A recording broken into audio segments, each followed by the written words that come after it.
Hey everyone, my name is Louis Ozoria. I'm the strategist and the secretary here for Cortina Brass, and I'm also one of the trumpet players. And I'm Marques Ceasar-Lopez. I am the external relations liaison as well as the tuba player for Cortina. So Marquise, today we're going to talk a little bit about like the collaborations we did and the commissions we did for our last project back in October. Um, I personally have more association with the commission we did with Noah Parady and the project we were going to do between six brass and organ, and then you worked a little more with Andrew Kosinski, right? Absolutely, yeah. We had a piece that was a world premiere. We had performed this piece from a friend of mine that I had met in graduate school. He's now in the Army band. He's becoming actually making a pretty big name for himself out in the composer world right now. But he wrote us a piece that we had put into a competition for him. And then we had a world premiere, which he actually came and listened to the recital just to hear his piece for the first time in public. So that was pretty cool. Yeah, and it was a good experience to consider that we were premiering something, and this was the first time that someone was going to play something. I think that was really special for the group. And also, we had a good amount of time to really get the piece and develop how we saw it was going to be displayed. So I think that was really cool in general with that project. Getting to work with the actual composer was really cool. Right. Um, and then our project with Noah. So we wanted to get something different from having a brass quintet piece. We wanted to actually have a sextet piece written for us. And since we were doing a piece with organ, I figured we might as well do a commission for six brass and organ. That piece, I thought of Noah specifically because, conversations we had, and I think that's really important. And we kind of touch on that a lot.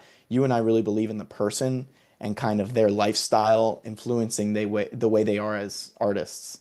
We had a lot of good conversations about music and our different interests. And for me, one thing that really caught my ears was talking with Noah and hearing that he was really interested in band music.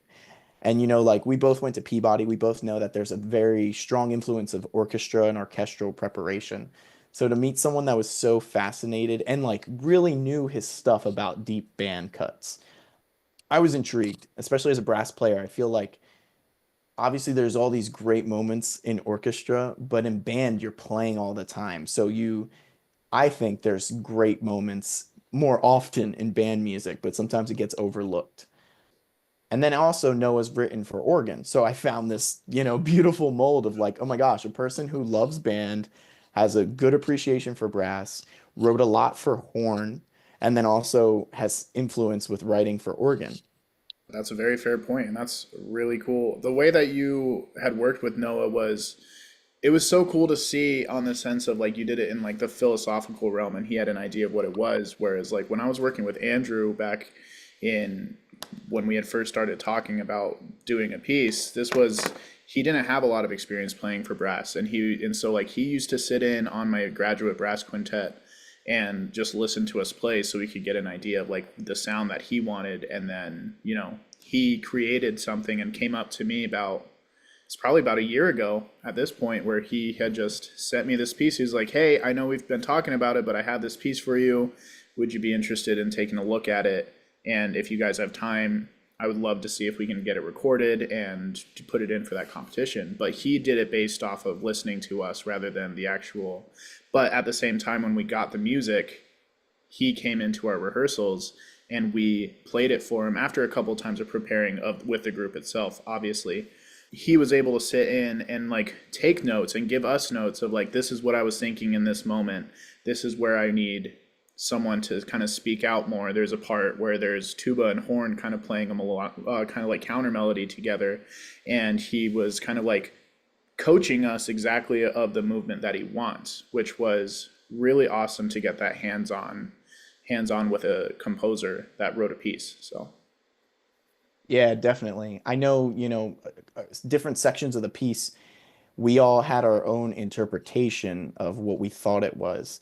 But I feel like there was some type of magic when we had that rehearsal with him and he got to kind of explain like everything I wrote makes complete sense to me. I didn't write anything just because I had to or write anything without any rhyme or reason.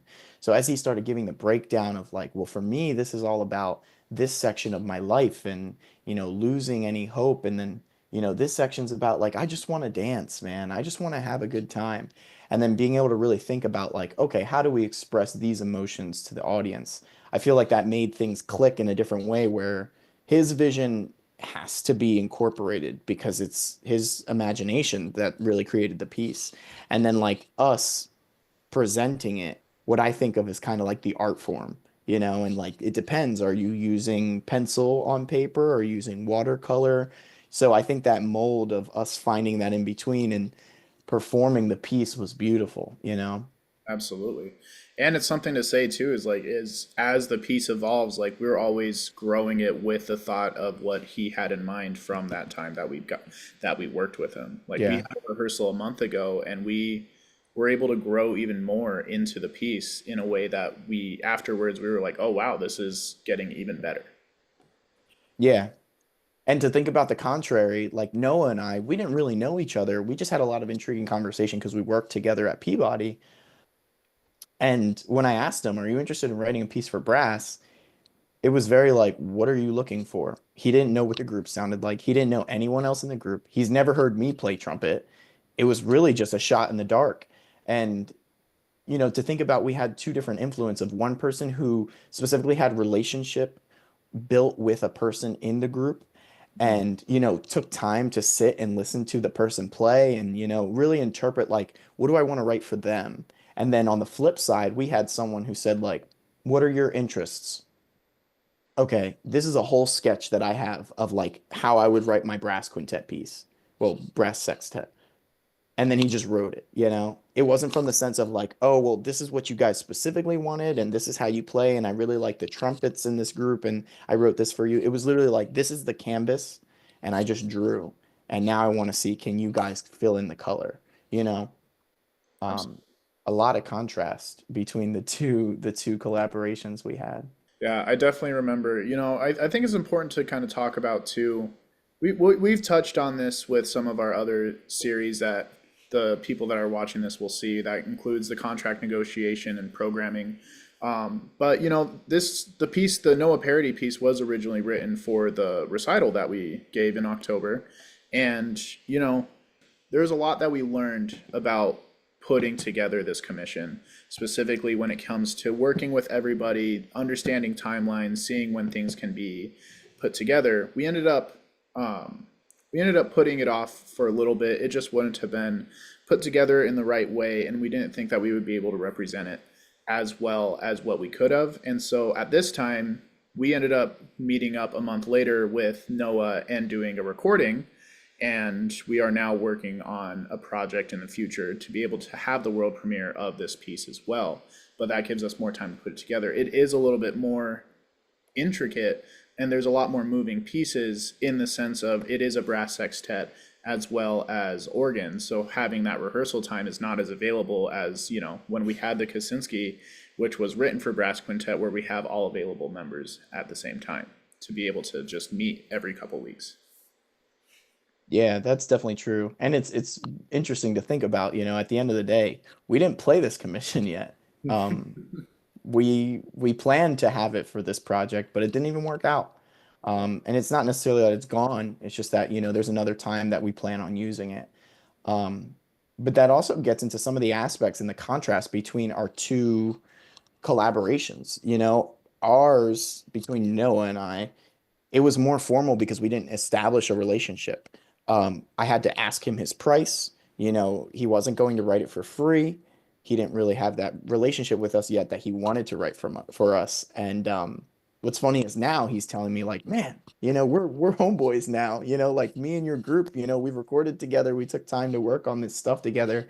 Let me write you another piece. And I told him like, no, I don't have all the money in the world. And he was like, no, no, no.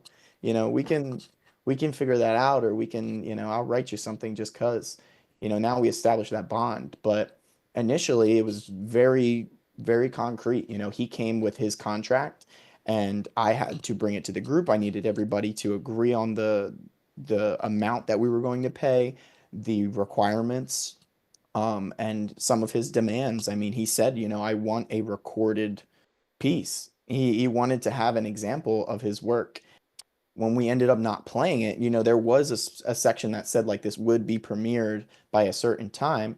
But, luckily we had the flexibility of establishing a relationship with the person that we were able to discuss through it and work around it. But, he still needed that recording. We still managed to follow the guidelines and get that recording done with him. Whereas, like, the contrast of that formal contract versus you and Andrew's relationship. Literally just sent me a piece out of just randomly. He had gone in, he's a military composer, and about a year after not speaking, he reached out to me. He just sent me the piece, and then he was just like, "I would love to see what it is. Tell me what you guys can do." He's like, "I have people that can play this, but this was written specifically for you. So if you guys can record it, I'd prefer that." And so we were able to put it together in a pretty short amount of time. But that's there, that is building that relationship before working with someone, but also there is that risk involved without having that kind of strict contract as well, and that's not every case either. Whenever you're commissioning a work, whenever you're having a piece written, this was a discussion that we had that we kind of lucked out to get this piece. And also looking at it now of, I'm sure we can have, and we can work with Andrew again in the future, but Andrew's a hot commodity now. He's blowing up in the composer world. So we're probably going to have that contract made next time we actually work with them. Yeah, and I mean, he he was gracious enough to ask us to record his piece for the competition he did. He Right. ended up, placing in the competition, and he offered us a piece of the prize. I don't Absolutely. think any of us even necessarily cared about it. We were more excited to play good music. But that, was unspoken. It wasn't something that we said, "Yep, I need you to sign the dotted line here and date. We are going to get a certain percentage of it." It was pretty free, and we kind of told him like, "Hey, can we just play this piece?" And he's like, "Yeah, it's yours. Your Right. piece. Go for it." It's a thing to consider, as he gets more established in his career and gets more known. I mean, we have concepts that we want to present and showcase his piece at different events and different conferences and things like that. In the future, I'm sure we're going to need to state in licensing agreements that we have the rights to perform this. It's interesting to think about that, like that duality we've talked about before between like your friendship relationship and your professional relationship, and finding that in between, that like we kind of have some of those handshake things like, "Hey man, I'm gonna write you this piece," but then also like as things turn, it's like to protect the both of us and for both of us to feel like we're secure with one another. Let's get some things on paper. Doesn't necessarily hurt anyone. As we discuss the relationships that we've made and like the different ways that we go about it, it's important. Like we're learning just as much as everyone, but I think we've definitely have a good footing to be able to perform new music, to work with composers. Like these are great learning opportunities, especially because a lot of the mission of what we do is to push and expand on brass repertoire. And I definitely agree. I think that's one of the best parts about having the group that we have. It's an opportunity to not play so much quintet music because there are six of us. And I'm glad to say, like, we all have different connections of different musicians that have their own individuality. And we get to showcase, the reason why we make these connections in music school is sometimes different from other places. You have to see something special in someone in your bond. Right. You like the two of us, we both bond over being musicians and art, but like there's something that sticks out for the two of us in our artistry that kind of brings us together. And I think that's important and kind of beautiful to be able to work with people and say like, "Hey man, I have a group of six brass. Can you bring yourself into the equation? Can you give us a piece of yourself on paper and let us play your music?" When you play with a quintet, there's so much quintet music that like, everyone's waiting for you to play the Canadian brass arrangement of X. Right. For us, I think the beauty is like we want to play underrepresented composers. We want to play new music. We want to push the canon in a sense for brass playing, and we get the duality of we get to arrange music and play things that exist, whether they're already for brass or for other instruments. If it's already popular music, but you never thought you'd hear it on brass, but also music that you don't know exists because it hasn't been written yet. But we've, planted the seed for the people that we feel deserve the opportunity to write the music to write it, you Right. know? And also along that lines, we're playing brass with instruments that you never really would think about playing with instruments. We're playing Noah's piece is written for brass sextet and organ, and it's not a hymn. It's not something that you're going to church to go and listen to. Like, this is a contemporary piece, and it is fun, and it's big, and it's loud, and it has some beautiful moments at the same time. I don't think any of us really expected to see that when we first got it, and we're so excited to hear it in the. And I love listening to the recording, and it's just an exciting prospect. But there's different instrumentation that we add into it. We make our relationships with different musicians that play different stuff. I have a tuba duet that's a tuba and cello duet that's weird, and I whistle in the middle of it. And that's based off of another composer that I've met that I've commissioned to work for. So if there's one thing that I could say, it's just be open to meeting so many people. Don't get stuck. Find other groups. Meet those people that you don't necessarily think at first you may have a lot in common. Luis and I are a good example of that. We met in a New Orleans style brass band that my teacher wanted me to play in. I was an orchestral tubist, and I was playing like concertos and stuff. And she wanted me to join this band, and I did. And Luis and I got talking because Luis is full on a jazz cat. What is it, 4 years now? We're back together and meeting new people and making this stuff happen. 4 years, man. But yeah, meeting in the middle with this group and finding like the duality of our interests. I've always been focused as a classical player, and then jazz kind of just came into my life and consumed me. But my heart always exists in classical still. You don't just stop thinking about the things you fall in love with. I was very fortunate to be able to collaborate with you and working and creating this group amongst the six of us to have a space where we get to just seek our passion.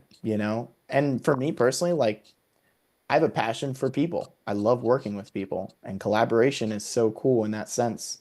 I mean, I already know when we do a big project, which we try to aim to do it at least once or twice a year with the full group, I already have people in my mind that I'm saying, hey, I want them to write a piece.